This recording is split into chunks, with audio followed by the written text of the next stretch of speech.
Hello दोस्तों, स्वागत है आपका अपने channel best study in Hindi पर। दोस्तों, आज के इस वीडियो में हम लोग लाभ और हानि के सवालों को बनाने के लिए सीखेंगे। यहाँ पर देखिए, पहला सवाल है, एक दुकानदार 1 रुपये में 40 संतरे खरीदता है। वह 1 रुपये में कितने संतरे बेचे कि 25% का लाभ हो।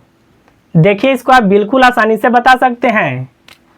देखिए, जितने रुपए में हम लोग वस्तु को खरीदते हैं उसको कहते हैं क्रय मूल्य। तो यहाँ पर सबसे पहले क्रय मूल्य को लिखेंगे। जितने रुपए में हम लोग वस्तु को बेचते हैं उसको कहते हैं विक्रय मूल्य। तो यहाँ पर देखिए विक्रय मूल्य को लिखेंगे। अब देखिए यहाँ पर 25% का लाभ चाहिए ना, तो इधर में देखिए आपको लिखना है पैसा। देखिए 25% का लाभ कब होगा, जब देखिए आप 100 रुपये के वस्तु को अगर 125 रुपये में बेच देते हैं तो यहाँ पर देखिए आपको 25% का लाभ होगा। देखिए इस तरह से हो गया पैसा में। अब देखिए आपको पैसा का अनुपात निकालना होता है। अनुपात कैसे निकालेंगे, तो यह दोनों संख्याओं को काटना होगा। देखिए 25 से 100 कटेगा 4 बार में, 25 से 125 यह कटेगा 5 बार में। देखिए यह जो अनुपात आया यह पैसा का अनुपात है। अब देखिए आपको यहाँ से वस्तु का अनुपात निकालना होता है। तो वस्तु का अनुपात हम लोग कैसे निकालेंगे, देखिए जो अनुपात पैसा का होता है, अगर देखिए यही मान को आप पलट देते हैं, यानी 5 आ जाएगा इधर और 4 चला जाएगा उधर, तो यह अनुपात वस्तु का अनुपात होता है। अब देखिए यहाँ से आगे सवाल को कैसे बनाएंगे। सवाल में क्या था, 1 रुपये में 40 संतरे खरीदते हैं, यानी देखिए यह जो 40 है यह वस्तु होगा। अगर देखिए आप क्रय मूल्य के नीचे वस्तु को देखेंगे तो आप अनुपात में केवल 5 खरीद रहे हैं, लेकिन देखिए यहाँ पर वस्तु में कितना है, तो यह 40 है।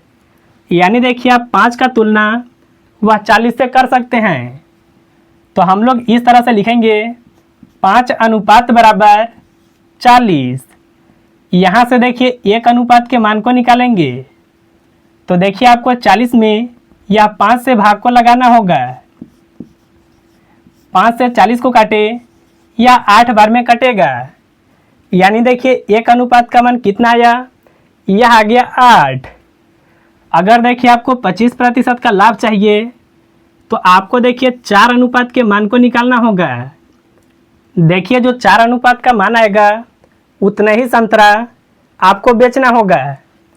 1 अनुपात का मान आया है 8 ना, 4 अनुपात के मान को निकालने के लिए 8 में 4 से गुना करेंगे, तो देखिए यह होगा 32।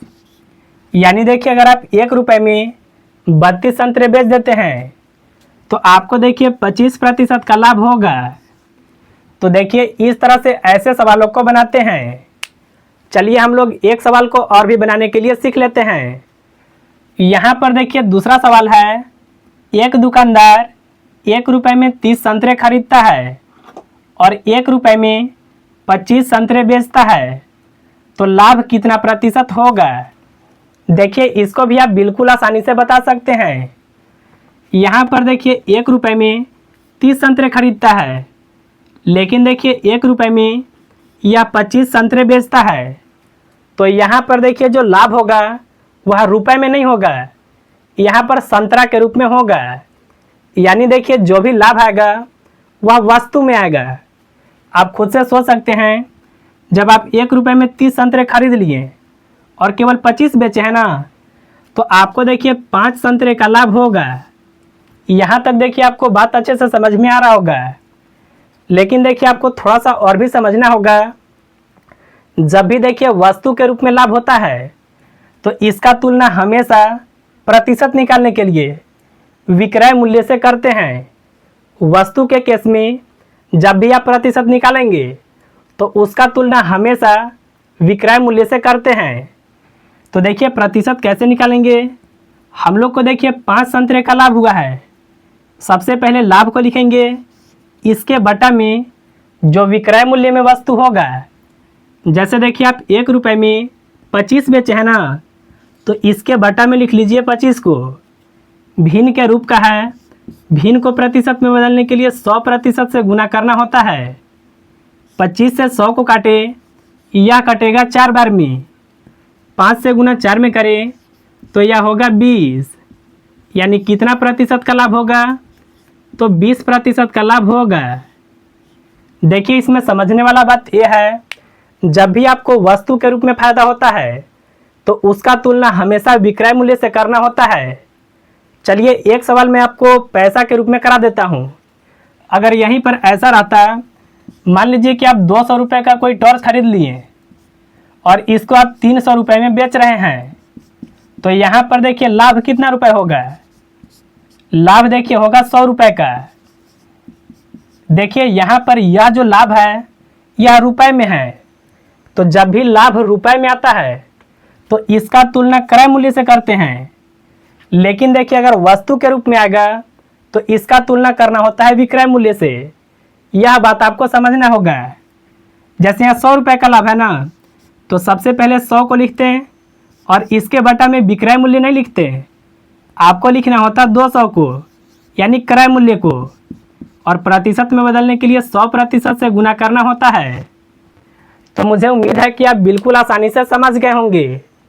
देखिए यह वीडियो को यहीं तक रखते हैं। आगे के वीडियो में हम लोग और भी टॉपिक को बिल्कुल आसानी से समझेंगे। अगर आपको यह वीडियो पसंद आया तो इस वीडियो को एक लाइक ज़रूर कीजिएगा। चलिए मिलते हैं हम लोग अगले वीडियो में।